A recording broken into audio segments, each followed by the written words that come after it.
Listen carefully, because this is where the fairy tale cracks wide open. One photograph, one bracelet, one name whispered in the darkest corner of the Epstein files, and suddenly the Montecito dream starts to smell like panic. The Epstein file saga didn't quietly resurface this time. It detonated, and the blast radius didn't stop in Washington courtrooms or dusty evidence vaults. It slammed straight into Montecito like a siren no one can mute. Candace Owens stepped out swinging, claiming that newly surfaced Epstein-related documents don't just recycle old monsters, they drag a very modern Duchess-shaped shadow into the light. According to her, these files don't merely hint, they show a woman in a white bathrobe, a luxury hotel room, an Asian man standing close enough to blur the line between coincidence and implication. And then, the detail that made people freeze mid-scroll, that bracelet. The one Meghan never takes off. The one she's worn like a signature, a stamp, a silent brand marker across years of public appearances. Owens didn't hedge, she didn't soften it. She framed it as a receipt, not a rumor, not a whisper, a visual tie that refuses to go away. And just when the internet was still gasping, Dan Wootton dropped his own Instagram grenade, an image eerily similar, captioned with just enough restraint to avoid saying the name, but not enough to stop everyone from thinking it. Likes exploded, shares multiplied, anti-Sussex corners of the internet lit up like a bonfire. This wasn't subtle, this was deliberate. And suddenly, the Sussex brand, carefully polished, carefully defended, started showing stress fractures. Behind the scenes, the mood reportedly flipped from calm to crisis. Palace language shifted, quiet became urgent, and that word started circulating. Summoned, not invited, not consulted, summoned. The kind of call you don't decline, the kind that signals the gloves are off. The implication was brutal. This wasn't about tabloid embarrassment anymore. This was about risk, about exposure, about what happens when Epstein's shadow brushes too close to the crown again. Owens claims she cross-referenced what she describes as newly public material from the massive January 2026 Justice Department release, millions of pages, images, and videos with tips from her own network, her focus locked on to that single photograph. The bathrobe, the posture, the setting, a hotel suite that screams privacy for sale, and then the bracelet. Thin, distinctive. A piece Meghan has worn across eras, pre-royal, royal, post-royal. Owens called it the smoking gun. If it's not her, explain why it's the one thing she never removes. The files themselves don't slap a name across the image. No bold caption, no arrow, just context. And context is where things get uncomfortable. Epstein's world wasn't just islands and flight logs. It was hotels, networking suites, introductions, spaces where ambition brushed against power and favors replaced arsoms. Meghan's pre-royal years, the ones critics say never quite add up financially, suddenly came roaring back into focus. Deal or no deal paychecks, a supporting role in Suits, and yet international travel, elite access, rooms most actresses never see unless someone opens the door. Dan Wootton knew exactly what he was doing when he posted that image.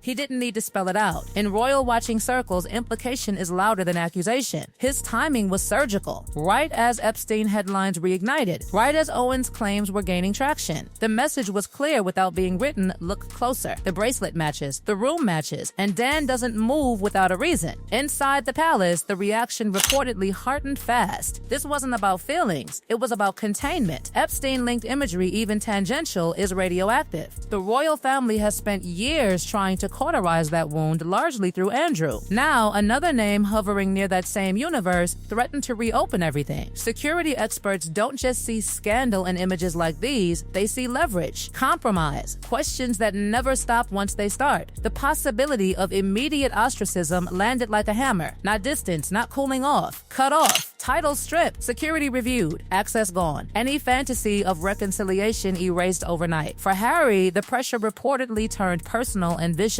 Defend your wife at all costs, or protect what little remains of your children's future inside an institution that no longer trusts the narrative you've been selling. To understand why this cuts so deep, you have to rewind to the years no one can fully map. Between 2008 and 2016, Meghan's public story stays thin. Bit parts, filming schedules, modest income. but privately, whispers of elite parties, Soho House connections, and introductions that don't happen by accident. Epstein's network overlapped with those same elite corridors, not always directly, but close enough to raise eyebrows. Owens' claim isn't that Meghan was an island regular, it's that she was in the ecosystem. And ecosystems leave receipts. That bracelet keeps dragging the conversation back to one brutal question. Was this vetting failure? Or was it ignored because the fairy tale was too useful to interrogate? Royal security flags unexplained access as a risk. A hotel room image linked even loosely to Epstein's world is not gossip in their eyes. It's a potential breach. By the time the image went viral, damage control was reportedly already underway. Statements drafted, denials prepared. Words like misidentified and fabricated floated through friendly outlets. But the summons changed everything. That doesn't happen unless the alarm bells are deafening. And this is where part one leaves us, with the photograph burning a hole through every carefully constructed story. A bathrobe, a luxury room, an unnamed man, and a bracelet that refuses to be explained away. The files are open, the palace is tense, and the question hanging in the air is simple and terrifying: what happens if this image holds? The air inside that palace meeting wasn't polite. It wasn't ceremonial. It was cold, controlled, and final. When the name King Charles III entered the conversation, it wasn't wrapped in warmth, it came with consequence. Because to the institution, this wasn't about feelings or family spats. It was about survival. The monarchy has weathered wars, divorces, abdications, but proximity to Jeffrey Epstein is a different category of danger. That's reputational radiation. And once it touches the crown, it doesn't fade quietly. Insiders describe the message as stark: explain everything, fully, transparently, with proof, or accept permanent distance that cannot be reversed. Not the soft exile of working royals no more. Something colder, structural, legal, public. For Prince Harry, the moment reportedly hit like a split-second choice between two collapsing bridges. On one side, loyalty to his wife, the woman he left everything for. On the other, the last fragile threads tying his children to royal legitimacy, protection, and history. He's defended her against press storms before. Lawsuits, interviews, documentaries. But this storm is different. This one comes with the words national security floating behind closed doors. That changes the tone. That changes the stakes. Because here's the part that makes palace officials sweat: compromat doesn't have to prove guilt to be dangerous. It only has to exist. A photograph in the wrong room with the wrong person inside a network like Epstein's, even if misinterpreted, becomes leverage in the wrong hands. Intelligence services don't ask, is this fair? They ask, can this be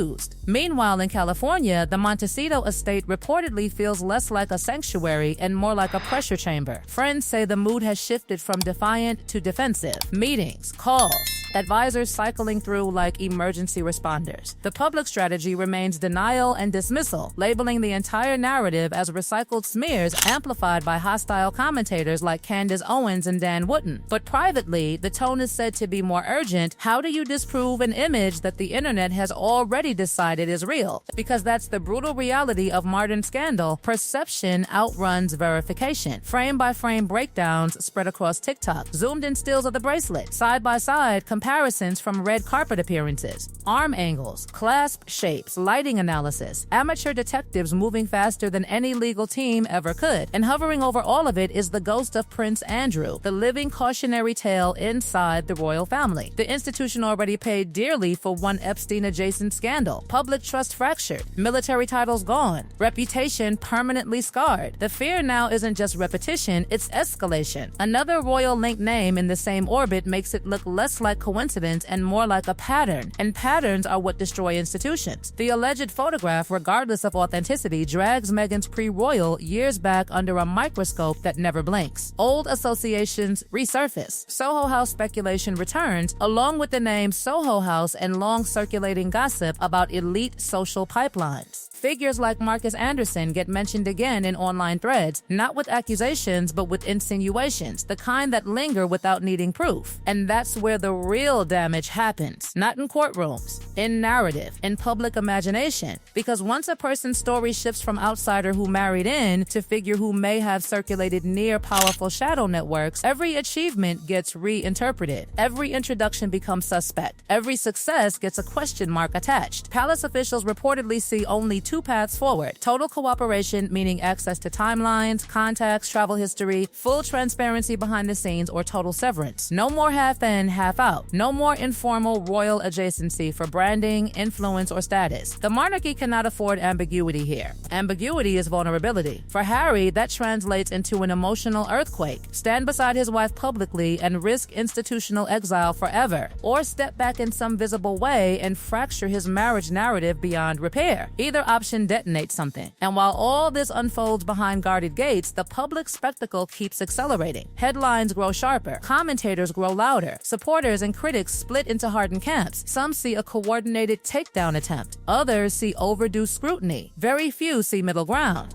What makes this moment feel different from every past Sussex controversy is this. The allegations don't revolve around interviews, family disagreements, or media complaints. They orbit power networks that already carry criminal history and global disgust. The Epstein shadow changes emotional temperature. It's not celebrity gossip anymore, it's proximity to one of the most reviled figures of the century. Whether the image is misidentified, manipulated, or entirely unrelated may ultimately matter less than the fact that it exists in circulation at all. Because once a narrative connects someone's face, fairly or not, to that world, undoing the association becomes nearly impossible. And so the clock ticks. Quietly, relentlessly. Inside palace walls, contingency plans reportedly sit ready. Legal reviews, title considerations, communication strategies depending on which way this breaks. No sudden moves yet, but the drawbridge is no longer down. In Montecito, the Pacific still crashes against the shore. Indifferent. But inside those walls, the silence is said to be heavier than ever. Because this isn't just another bad headline cycle. This is the kind of moment that redraws maps. Permanently. One photo.